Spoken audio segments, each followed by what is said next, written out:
একটা কনফিউশন আমাদেরকে প্রায়ই কনফিউজ করে, সেটা হলো ওয়েব ডেভেলপমেন্ট কি ট্রান্সফারেবল স্কিল কিনা। অর্থাৎ আমরা ওয়েব ডেভেলপমেন্টের বেসিক শিখে অন্য কোনো ফিল্ডে শিফট হতে পারবো না। অ্যান্সারটা হলো ইয়েস।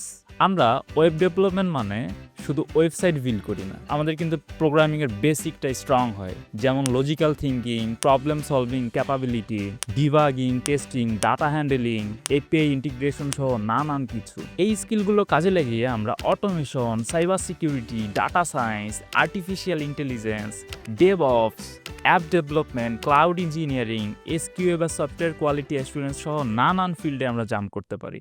ধরেন আমরা অটোমেশন শিখতে চাই, আমাদের কিন্তু ওই লজিক বিল্ডিং এবং প্রোগ্রামিংয়ের বেসিক সেন্স আমাদের পাইথন স্ক্রিপ্টিং বা সেলেনিয়ামের মতো টুলগুলো বুঝতে হেল্প করবে। বা আমরা ডেভঅপসে জাম্প করতে চাই, আমাদের কিন্তু সার্ভার সাইড এনভায়রনমেন্ট বা ডেপ্লয়মেন্ট নিয়ে আগে থেকে জানা থাকায় আমরা কিন্তু খুব সহজেই সিআইসিডি বা ডকার নিয়ে কাজ করা আমাদের ইজি হয়ে যায়।